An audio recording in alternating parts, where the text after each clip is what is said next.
Welcome to the Writer Reads Chronicles of a Dark God, Book 2, Dark God's Rise, Chapter 37, Preparations. Once more the gods observed the deeds of mortals through the great hall's floor. They watched as Lord Endura beckoned his guests through the garden to where great banqueting tables had been set up beneath the trees. Our Lord Knight is well chosen, Miralay observed, casting an admiring glance at her husband. The admiration faded quickly, however, and she asked, "Will they be enough?" Staravan continued, gazing silently at the scene. He watched as the elven delegation was guided to their tables and introduced to the wizards, priests, and knights of the four kingdoms. Many of the humans already seated there were still rubbing sleep from their eyes, and all were being served cups of hot caramel to keep them awake. None refused, and a few of the elves sniffed appreciatively as the waiter passed them. Pentiro had not only made sure the elven delegation received a fitting greeting, but he'd gathered all they'd be working with to assuage the threat. He also directed more caramel be offered the delegates as they were seated, giving the option of that as well as the elven teas he'd had prepared. Staravan studied the way the chief steward moved between the tables, adjusting a seat here or attending a guest there, or directing the servants bearing platters of sweetbreads, light pastries, and fruit to one table, or ordering the servants carrying hot beverages to take them to another. Aware the man often prayed at the palace temple, Staravan watched, and finally understood why the man might worship a god of balance. One little slip, and the steward's efforts to keep the palace running smoothly would come crashing down around his ears. Turning his attention to the guests being seated at the tables, Staravan saw they were priests from the gods of magic, of nature, of justice, and of peace. And there were priests he recognized as his own. As well as that, he recognized wizards that specialized in different aspects of magic, and mages whose talents lay in the elemental realms. Granted, there were only a handful of the latter, but it was more than he'd hoped for. As to whether or not it would be enough, he sighed. Not even the gods were to know that. They could only try. Moving on to inspect the knights, he leaned forward. They were the ones who would defend the magic users and priests from physical danger as they escorted them to the site of Welshira's prison. Only when he'd finished his study of those attending the banquet below did he answer his wife's question. "We might have a chance," he told her. "The force that sits below has all the elements we could need and, I think, the numbers. Now all that remains is to find where the prison is located." He waved a hand, and the image in the hall's floor shifted to show the mountain that stood south of Corinth. The image shifted and shimmered and refused to come into focus. Staravan scowled, irritated that someone would interfere with the scry. Looking around to see if he could identify them, he saw only puzzlement, and his scowl deepened. His anger found a focus as Toronar, god of discovery, stepped reluctantly forward. With an effort, Staravan waited for Toronar to complete a deep bow, then signalled him to speak. "My lord," the god began, "I beg your forgiveness, but I believe I have found the location of the Old One's prison. Unfortunately, it must be left to mortal eyes to discover the truth of my guess. The power that surrounds the place prevents scrying, and not even my powers can defeat the barrier it creates." Quiet snickers of amusement greeted his statement, mainly from the deities and demons who had suffered Toronar's unauthorized scrutiny before. Even in a matter this important, they found the irony of the god of secrets being denied his preordained right to peer into every part of the universe denied. Seeing the god's chagrin, Staravan found himself having to conceal a smirk. "Pray, continue," he said, gesturing once more for the god to speak. "As gods we could enter the mountain fastness," Toronar informed him, "but even we would have to enter it ourselves. Personally." He paused to let the implications of that necessity sink in.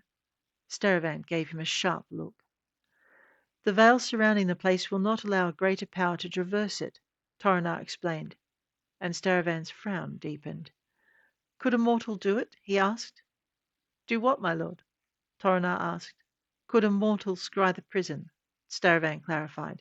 "Is it warded against deities and greater powers alone, or could a mortal pierce the veil?" Toronar shook his head, silhouetted against the mountain in the scrying circle behind him. "No, my lord. but a mortal could project themselves into the area where we cannot, and thus suffer little or no harm in the investigation. Indeed, if they were anchored in earth and power and shielded by strong enough wards, I should think it possible they would sustain no harm at all. Then we should be grateful to have so many priests and wizards to provide the warding, Staravan observed, casting his gaze once more to the mountain, and straining to find even one prominent feature in the moving mists concealing the hillside below. When he couldn't, he turned his attention to the assembled gods and demons. I think our servants should be directed to attempt a scry projection as soon as they've finished their breakfast. He raised a hand to still their protests. Time is running out. Even now I can feel Walshira gathering his power, and I fear it won't be long before he's imprisoned no more. All around him the gathered gods murmured their agreement. Deep beneath the mountain, the earth elementals circled the gem once more. It enjoyed the play of fire its movement created, and so much so that it had to force itself to look outward and scan the surrounding rock for danger. Even then, it nearly missed the winding forms of larger elementals approaching. With its attention drawn again to the gem, it glimpsed them when they were only yards away, seeing them in flickering reflection in the gem. Pivoting along its own length, it prepared to defend itself, relieved beyond belief when it saw who had come. "Lord," it said, bowing to the approaching creature of earth.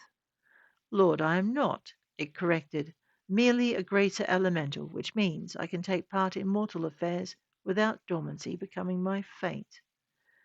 The younger elemental bowed its head in awe, but the greater elemental stopped it short. "Come, little one," it said, "show me what you have found." "Here," the younger creature replied, turning to face the opal. "It is a black opal, and you can see the fires burning in its depths, see?"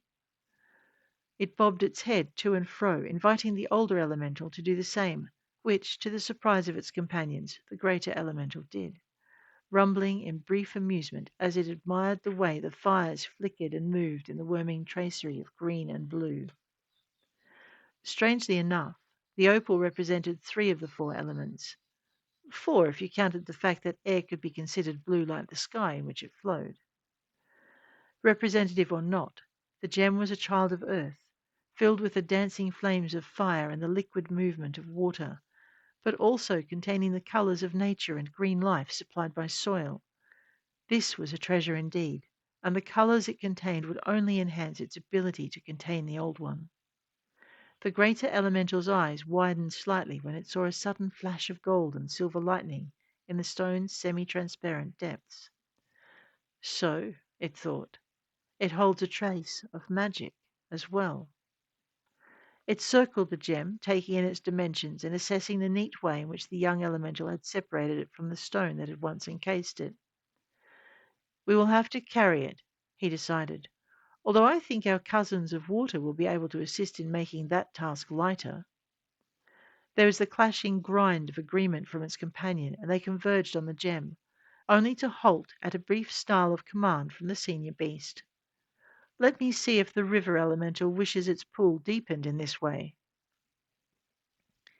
The other elementals paused, watching as their commander glided effortlessly through the soil and rocks around it. Its upper half disappeared, and its tail twitched as it conversed with some creature beyond their sight. When its tail twitched a second time, as though to emphasize something it had said, it paused, then descended to join them once more. "Our brethren say yes, the running of the river will disguise the gem's source, and provide a better place of habitation for the river guardian." One of its companions grunted something derisive and was reprimanded by a baleful glare. The chastised weird muttered something unrepentant, then set its shoulder against the gem, preparing to push as the greater elemental broke the stone ahead. As soon as it had reached the pool, it signalled its companions to start pushing.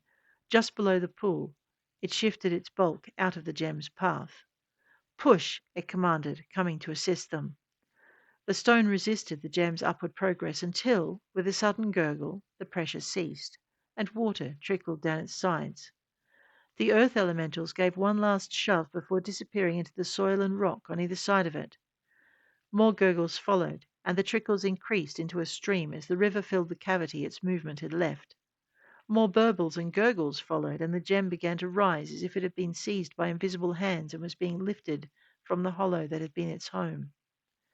The earth elementals were waiting at the pool's edge when it surfaced, and the shapes of 3 water elementals surfaced around it. "We'll need your help with the waterfall," the largest of the elementals called. "It is difficult for us to move against the natural current." The greater earth elemental nodded and led his team behind the torrential curtain that was the waterfall's very essence. As the water elementals ascended the waterfall, carrying their burden between them, the gods descended on the scented garden in one of Karanth's innermost courtyards.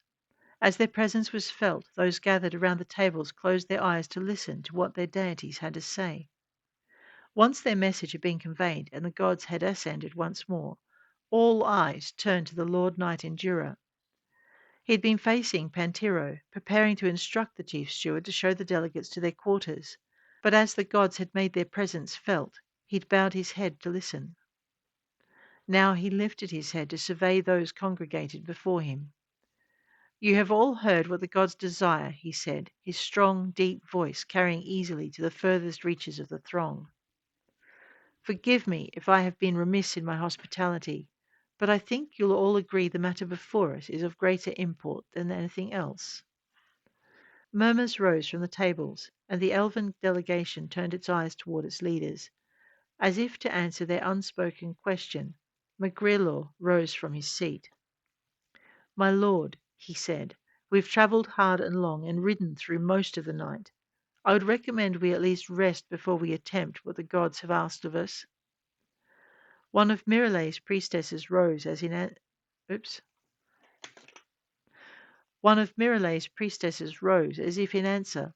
The elven lord observed her, his brow creasing in curiosity as to what she might say in response. She acknowledged him with a tilt of her head and a slight bow.